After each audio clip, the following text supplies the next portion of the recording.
Hey, I drink seltzer. That's a man's Oh, drink. hey, oh, hey. And the home of the brave.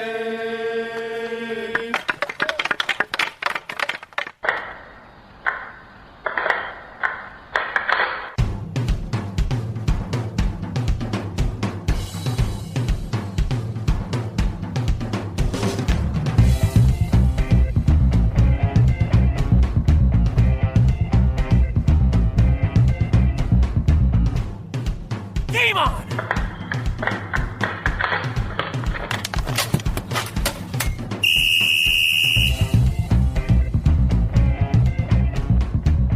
Welcome to episode 11 of the Hit the Deck podcast, where we talk deck hockey, street hockey, ball hockey. It's hockey in sneakers.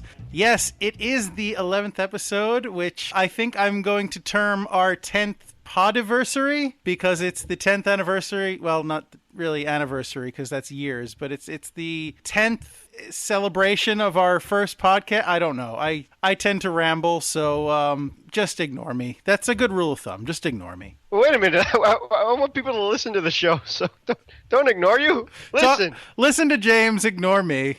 Just follow along, ladies and gentlemen. All right. But, if anything, for the Spinal Tap fans out there, we made it to 11. So Yeah, yes, our podcast goes to 11. How you doing, man? I'm okay. Good thing I never followed through as a drummer, though, if we're going Yeah, right. Spinal Tap. For anyone who hasn't seen Spinal Tap, the drummer, they go through several drummers who die in increasingly bizarre ways. And please do yourself a huge favor and watch the movie. It's one of the most brilliant things out there. Yeah, it's a good movie. Doesn't have anything to do with hockey, but it's a good movie. Yeah, fair enough. I mean, should we do the starting lineup or what? I guess, if we still have any listeners at this point. All right. So, for tonight's starting lineup, in goal, I am number 35, the American Rhino, Gary McComiskey, and my dear co-host, friend, and partner. On defense, number 4, I'm James Sajazi. Yes, you are. I mean, I have no reason to believe otherwise. Well, we could see each other to let everybody else know out there. So, I don't think anybody would impersonate this ugliness, so I'm the one and the only. So. Unless it's your evil twin, Dave Ajazi. That's right. Yeah, we got to keep tabs on that guy. So whenever anything is said stupidly from your co-host, it's Dave doing it. It's not James. Yeah, so he's always skulking around here somewhere. That's right. Yeah. So. Oh my goodness. Okay. So just to be serious for a moment, I know we have some wrestling fans that listen to the podcast, and James and I, of course, are fans ourselves. And a lot of press this week is going to go to the untimely passing of Prince, which just happened today as we record. But another passing, which impacts the wrestling community, is something that was just either happened or at least was just discovered last night, was the passing of Chyna, the woman wrestler who was really a huge part of the Attitude Era, Degeneration X, and she really got in there, and she was the equal to a lot of men and was presented that way. And so her contributions were felt throughout the entire wrestling world. She fell on some rough times in recent years. She had some demons, and it sounds like they eventually caught up with her, so that's unfortunate, but luckily she's in a better place now, and hopefully she's at peace. So, Chyna, rest in peace, and thanks for the memories. Yeah, really well said, Gary. Can't really add to that, but amen. So. All right. Well, with that said, why don't we get back into the silliness, and you can, if you would, go ahead and tell us what's on deck, if you would not mind. Not at all. All right. The NHL Stanley Cup Playoffs, the ultimate hockey tournament, period. The American Rhinos crease. Cautiously enter as Gary actually invites us into his crease, where he will break down an amazing save that Henrik Lundqvist made in Game 3 of this year's Eastern Conference Semi. Hockey in the News, an article printed in April 4th's New York Post, written by Rich Calder, summarizing some of the needless obstacles interfering with building a hockey heaven in, well, the Bronx, and hockey in the community. Islanders Girls Hockey Day.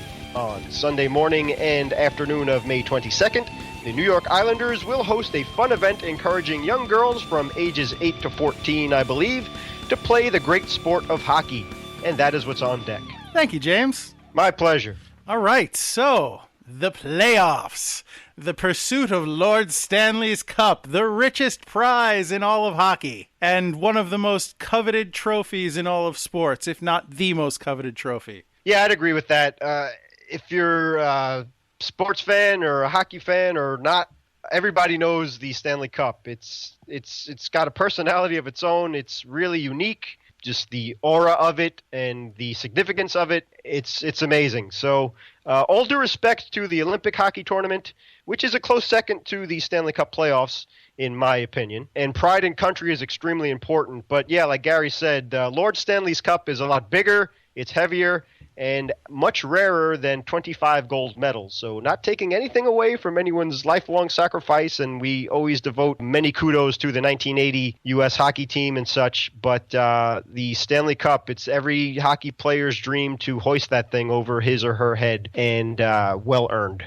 Yeah, I as you said, no disrespect to any other sports, but I don't know any other sports. I don't know if the Vince Lombardi trophy, or I don't know, whatever they call it in basketball, or the World Series trophy, or even the World Cup. I don't know if any of them have a person whose sole job it is to accompany the trophy around the country and make sure it's kept safe and clean and away from the riffraff. Yeah, and like the president of the United States, in case you're listening from another country, they even have a backup cup as a stand-in, so to protect the actual cup itself. But yeah, and like Gary was mentioning too, with the other trophies of the other leagues and events out there, the Stanley Cup is the one and only. So I do think that they award a new Vince Lombardi trophy to each Super Bowl champion team. I think so. Yeah, the same thing for the World Series trophy. Definitely World Series. Probably in basketball as well. I don't know. Yeah, I mean, if you ever saw that trophy too, it was kind of goofy looking anyway. But that's years. Again my opinion. But there's and the cool thing about the Stanley Cup too is how it evolved. It literally was a little cup. It was like a bowl. A bowl, exactly. Which I believe that may not be the original one, but really, I'm not 100% sure on that, but you could definitely look that up easily, and my apologies if I'm wrong on that. But the other incredible thing about the Stanley Cup too is that the way it's designed, and each player, well, actually everybody on each Stanley Cup winning team, his name is engraved on the Stanley Cup, so that includes coaches and I believe owners and stuff besides the players themselves. So it's actually hand engraved. So there are mistakes on the Stanley Cup. They've X'd out names and things, and each ring, once it's filled, goes to permanently stay in the Hockey Hall of Fame. So it's really just so unique and incredible. And you're actually holding the same cup that Wayne Gretzky did, Gordie Howe, and all the legends of the NHL have hoisted in the past too. So really remarkable. Yeah, so the Stanley Cup has actually gotten progressively taller over the years because, as James said, each person who wins the cup is engraved on it, which is why it started off as a bowl and is now basically taller than a keg. But as James said, the rings are at the Hall of Fame. So my understanding, what I was told, is that the 94 Rangers Cup win was the last team to be permanently engraved on the cup. And by that, I mean that after that, the ring underneath that team, or that ring that team is on, is when it gets filled up, it's removed and it has its own display in the Hall of Fame. And I guess a new one is put on, a blank one is put on under there. So it replaces that ring, and as teams win, they're engraved and so on. And when that one gets filled up, it's taken off and so on and so forth. So the cup, unless they change their policy, the cup is not going to get any taller, but it still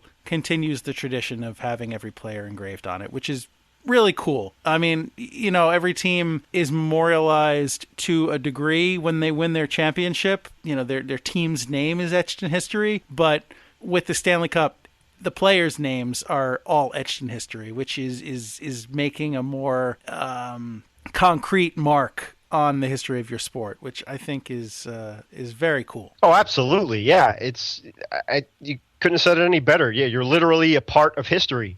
And there you are. There's your name. There's your contribution in there. My only gripe with the Stanley Cup, and this is totally tongue-in-cheek, as we mentioned in a few podcasts ago, our favorite NHL, or our favorite hockey movies, I should say, Seabass. His name should be on the Stanley Cup. All due respect to Cam Neely, the real man's name, and he was the architect of the Boston Bruins winning the Cup in recent years and fighting for the Cup in recent years as well. So I think they actually put his real name on it. I would have preferred to have Seabass on it, but whatever. The guy earned it, so congratulations. All right. Well said. Yeah, thank you. But, and again, all due respect to the World Cup of Hockey, which they're bringing back this year, if you haven't heard, in September. And also all due respect to the tournaments that Gary and I play in for DEK hockey. But yeah. Slightly less prestigious. A little bit. But yeah, just to get to that level is amazing. I mean, the Cup playoffs are brutal. They're intense, heart-pounding, stressful. And that's just from a fan's point of view watching on TV or from the stands. So, yeah. I can't tell you how many years I've been sitting on the couch watching playoff games and my wife has to remind me to breathe because it's just... Really, I'll be sitting there, I'll be rocking and back and forth with my head in my hands, barely breathing, just because, it's the playoffs. I can't. Any hockey fan who watches the playoffs understands exactly what I'm saying when I say it's the playoffs. And really, there's no other explanation required. Done. 100% right. Yeah, it's. I mean, for the players' point of view, there's stories of, speaking of the Boston Bruins. I mean, players playing with broken legs, for crying out loud. How do you skate with a broken leg, broken feet, hands, whatever?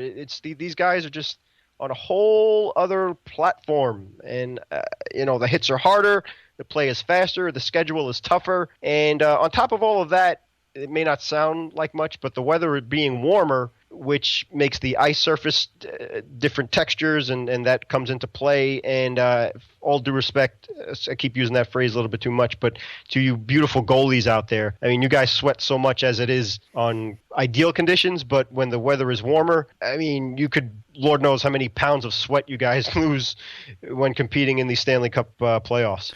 Well, I mean, I would think an NHL rink is fairly climate controlled. I know that they have a little more difficulty in keeping good ice during the hot weather, but I think in terms of the temperature that you're playing in, it's probably more or less the same. I mean, it's maybe slightly warmer, but I don't know that it's that much more difficult in terms of your conditioning than it is normally during the season. Yeah, just coming to mind, especially since the Islanders are playing the Florida Panthers and Tampa Bay is in the Stanley Cup playoffs as well. They're playing Detroit. That does come into effect a little bit. Yeah, I mean, obviously the ice is frozen and it's 27 degrees, I believe, is the point that they always try and get to. And yeah, there's pipes underneath that keep it that way and things, but when you combine the outside temperatures and the body heat of the fans inside, and I guess air conditioning can only do so much. It does, maybe if it's a degree or two, I don't know, but yeah, I mean, it's not like you're playing outside or something like that, like what we do, and that will be a topic of a future Hit the Deck podcast. Is we did our cold weather take on the gear that we use, and we'll do our warm weather take as well, but it does have at least a little bit of effect. But yeah, you keeping hydrated and doing your normal routine and things like that, and you're not playing on a pond. But yeah, I don't think it would make things easier, let's just put it that way, for the weather out there. And on top of everything else, if teams advance, it's 4 intense rounds of 7-game series each that lasts 3 months long. Two teams, theoretically, the two teams that make it to the Stanley Cup final itself could play as many as 28 regulation playoff games. And if they go into overtime, if people are familiar or not, the playoff overtime is changed from the regular season overtime. It's a full period, and 5-on-5, not including the goalie. And it's basically nonstop, too, in playoff overtime. And it's sudden death. So you can play 2 games in one night if need be. And teams have. Yeah. So that's on top of everything else. So ideally, I mean, it's basically a quarter of the regular season thrown in from April through June, with the stakes being a heck of a lot higher. Yeah. Yeah, you need a lot of endurance and not a little bit of luck in order to progress. I mean, great teams can flame out spectacularly in the playoffs, and these Cinderella little engine that could teams can go far. Just, I mean, it's your goalie gets hot, you get a couple of scorers that are hot, everything clicks at the right time, and you're off to the races. Yeah, absolutely. And if you're a casual hockey fan out there, or casual sports fan, highly recommend you check out at least a few games of the Stanley Cup playoffs. You will not be disappointed. So it's incredible. And much respect to everybody who has participated in those amazing tournaments. So from there, would we be invited into your crease, or you're not ready yet? No. Okay. Deo gratias. All are welcome. You sure about that? Because I'm kind of leery of entering a Raging Rhinos area. James, I have the fullest confidence that if someone gets too close in the crease, that you will physically body them out. So, Yeah. I know you got my back. Okay, thank you. But either way, I'm trying to spare them from being run over or more than anything else. So. Yeah, I mean, just if you don't get between me and the puck, I might trip you with my stick inadvertently, or I might, kind of bowl you over trying to get to it. But as long as you play nice and keep your distance, we'll all get along just fine. No truer words have ever been spoken. So, that's why they have a designated crease for the goalie. So just keep that in mind, everybody. All right, so just to give you an idea of what this segment is all about, I'm going to kind of break down a play that happened in Game 3 of the Rangers-Penguins series of these playoffs that happened just a couple of days ago. So basically what happens is, with 6 minutes left in the second period, the Rangers attempted to clear the puck out of their defensive zone, the Penguins' offensive zone. However, they were unsuccessful, and Chris Letang, Penguin, intercepted the puck, turned around, and made a beeline for the net. Now, he was, dare I say, stymied. He ran into, not physically, but he was stopped by a defenseman, let's say, a little bit in front of and to the left of the post as you're looking out as the goalie. And so the defenseman held him up, and he wound up sliding off to his left side, giving Letang a little bit of a lane. However, another defenseman was coming in on the right side to take away that lane, that shooting lane. So what Letang did is he did a spinorama, and he was able to take a shot that Lundqvist, and the whole reason for this segment, Lundqvist was able to just barely kick out his right pad and stop the puck, which a lesser goalie could easily have given up that goal. Lundqvist, on a bad day, could have given up that goal. It was not an easy save to make, but he did it. And so the reason I'm breaking that down is, as a goalie, you have to trust your defenseman there, because the way I read that play, the reason why Lundqvist was able to get over to make that save is because he had faith that the defenseman in front of him would take away the short side. So if he had been hugging the post there in order to guard against the shot on the short side, then he wouldn't have been able to get over in time. But those defensemen that were taking away that side gave him the flexibility to play a little bit away from the post, which was the 6 inches he needed on the other side to be able to get over and stop the puck. So really, that the reason that save was made was because it was teamwork between the goalie and the defenseman. If the goalie had just been kind of left hung out to dry to face a shot from any direction and Letang had taken that shot, then there's a good chance he would not have gotten over in time. So for those of you who are defensemen or those of you who are goalies, you need to work together because goaltending isn't all about the goalie. Goaltending is, you may feel like you're the last line of defense, and you are, but it's definitely, defense is a team sport. So you have to have trust in your defensemen to know that they're going to take away certain vulnerable areas so you can focus all your attention on one part of the net.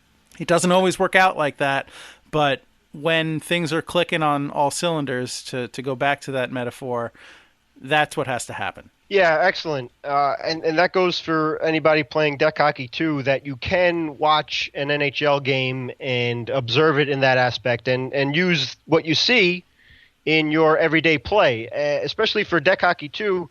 Like Gary and I have said in the past when we've played in other tournaments where we're not necessarily with our own teams and we are members of another team where people that we've never met before or obviously never played with before. But at least if you have a general idea of how to properly play your position and learn zones and exactly the defenseman and the goalie work hand in hand. And like we've said many times playing, Gary and probably every other goalie out there too always takes it personally if a goal is given up. But bottom line is, as a defenseman, you fail every time that a shot is taken on your goalie. Your primary function is to make sure that the goalie is very bored out there and doesn't have to do anything because, yes, he is the last line of defense. But if there's a shot taken, especially from a high shot area like the slot or the point, that's on you. So to Gary's point as well is that the minimum, if you're going to get, and this is the credit to the shooters as well, there are going to be shots taken. So that's just, you have to go with that. What you try and do is minimize them. But when the shots do get off, it's usually from a great play, hopefully not from a breakdown of defense. And when that happens, at least as a defenseman, you can try and cut off one side of the net. Exactly what Gary was saying, which happened with the Lundqvist save, is that he was able to trust his defenseman, like you said, to take one side of the net away and then enable Lundqvist to anticipate blocking the other side and getting his leg out to make the amazing save. So, yeah, on paper or just from the naked eye, it may look like that Lundqvist just was standing on his head and left hanging out to dry, but there was at least a worst-case scenario where he knew where the shot was going to come from. So you can anticipate that instead of just an absolute guess and not knowing where it's going to come from. So yeah, and I definitely keep that in mind. No, I also want to point out, James, you said that if you've allowed a shot, you failed, which I understand your thinking there, but I will say that from a goalie's perspective, sometimes forcing a bad angle shot can be just as valuable as preventing any kind of shot at all. Because if you have a shooter who's coming in from a good angle, say, or even a bad angle, if you have a shooter that's coming in and he sees he doesn't have a shot, he might be inclined to pass to somebody who has a better lane. However, if you can force them to commit to one side where they don't have a good read on the net, but they have to do something with the puck or else they're going to lose it, then that makes it a lot easier to stop. And there's a good chance that you as a goalie are going to be able to either recover that puck or deflect it off to an area of the ice or the court that it's not going to do any damage. Yeah, also, too, as we've said in the past, and this is probably truer for many deck hockey players as well, is that if you're playing on a side street or in a court like we do, it's generally narrow or more narrow than a roller hockey rink or NHL rink, obviously. So mainly every lane is a shooting lane when you're dealing with a narrow area. So, but that doesn't mean that you can still do your best of trying to exactly at least keep the shooter in a position where the goalie basically knows exactly where the guy's going to make the shot and take the shot. So like glove side or pad or whatever, blocker, and try and at least give your goalie the best chance he can to prevent that puck from going into the net. All right. Good breakdown, James. Now, if you wouldn't mind, please clear my crease. Yes, sir. Get out of here. I'm conducting business in here. That's right. Don't want to tick off a rhino. So with that, let's go to hockey in the news. As we mentioned at the top of the show, Mark Messier, I think people know him, and he's a famous number 11 too, so that goes hand in hand with tonight's episode of Hit the Deck.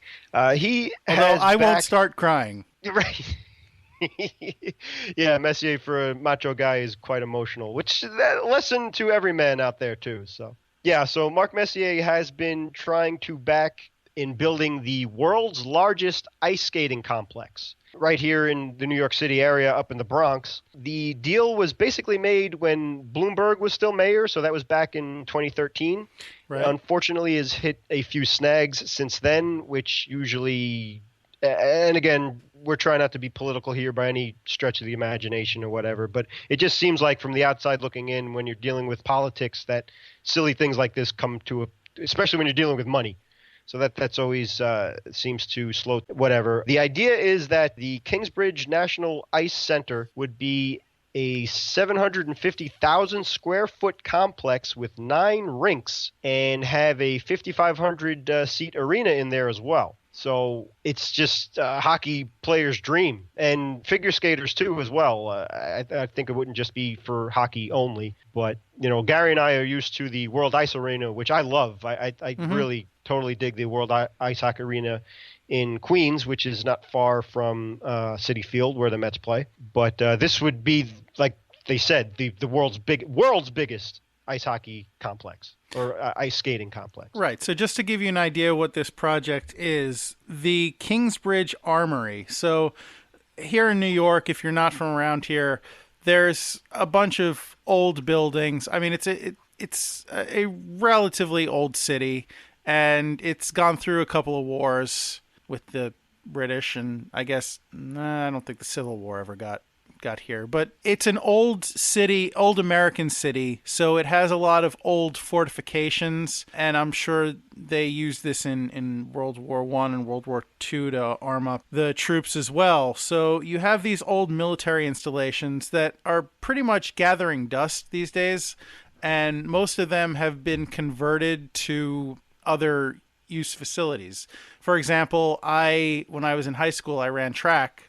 I don't want anybody getting any ideas that I was any good, because I wasn't, but anybody could join the track team, and so I did. But in Manhattan, there's an armory that was converted into a world-class track and field facility.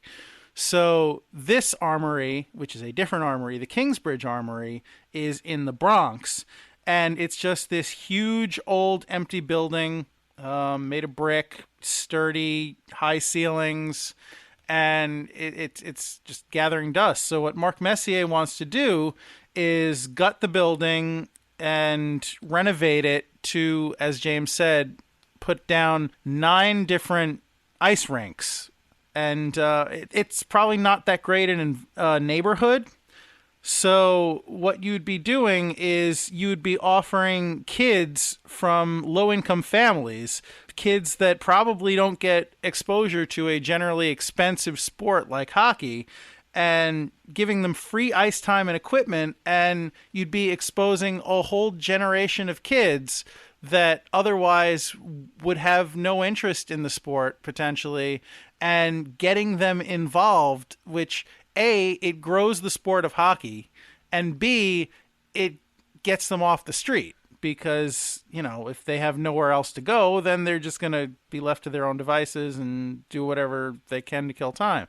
If they have this place where they can gather in a safe environment and productively learn a sport and teamwork and put in the time and dedication, the sky's the limit as to what they can accomplish. Yeah, amen to that, man. It really, their hearts are in the right place, and that's why I was just alluding to political red tape, which we always find frustrating. And again, we don't know how these things work, being on the outside looking in, but it just seems like such a common sense thing. But when you're dealing with money, common sense gets thrown out the window. But basically, I think they need about $350 million to fund the whole thing, or at least part of it.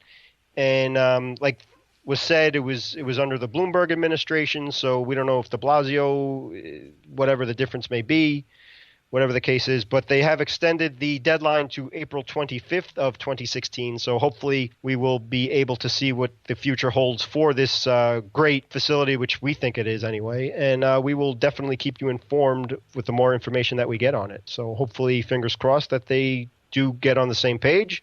The funding is there, and this dream comes true. Yeah, I think what happened is that basically when they made the original agreement, it was, okay, so it's going to cost $350 million. You can pay X up front, and then you can finance the rest of it over the course of the project. But then the de Blasio administration changed what X up front was. They hiked the amount of money that they wanted them to pay for this thing up front significantly, so they're having trouble securing the funding right away that they would have otherwise had a significant amount of time to secure.